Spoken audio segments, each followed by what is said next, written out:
The street lights flicker. Ronit, 15, sits at the deserted bus stop, looking at his phone.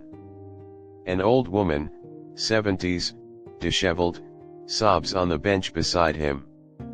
The wind howls faintly, and a stray dog whimpers in the distance. Ronit noticing, concerned, "Ma'am, are you okay? Here, have some water." He hands her his water bottle.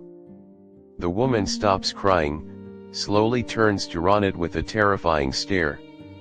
"Old woman, do you know where my husband is? Tell me right now, or else." Ronit steps back, uneasy. Suddenly, the woman floats above the ground, her legs twisted unnaturally. Ronit gasps and drops the bottle. He sprints away, panting.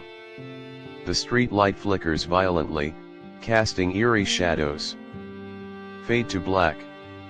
Ronit's house, night. Ronit lies in bed, restless. The clock strikes 2 a.m. A faint crying sound echoes. His eyes snap open.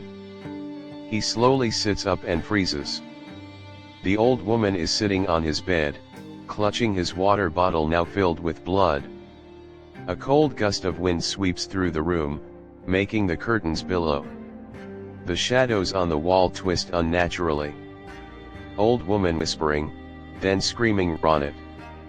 I killed my husband!" Her hands reach for Ronit's throat, her face contorted and monstrous. Her eyes are pitch black, her mouth unnaturally wide. Ronit struggles, gasping for air, eyes wide with terror. He screams. Ronit's room, moments later. Ronit's parents burst into the room. The lights flick on. The woman vanishes instantly. Ronit pants, terrified, pointing to the empty space. He clutches his throat, gasping. "Ronit, she was here. The woman from the bus stop, she tried to kill me." Mother soothing him, "Shh, you had a bad dream, Ronit." Ronit looks at the floor. The water bottle is still there, but it's empty. His hands tremble. His father picks it up, examining it with a frown. "Father, maybe you need to take a break from those scary movies, son."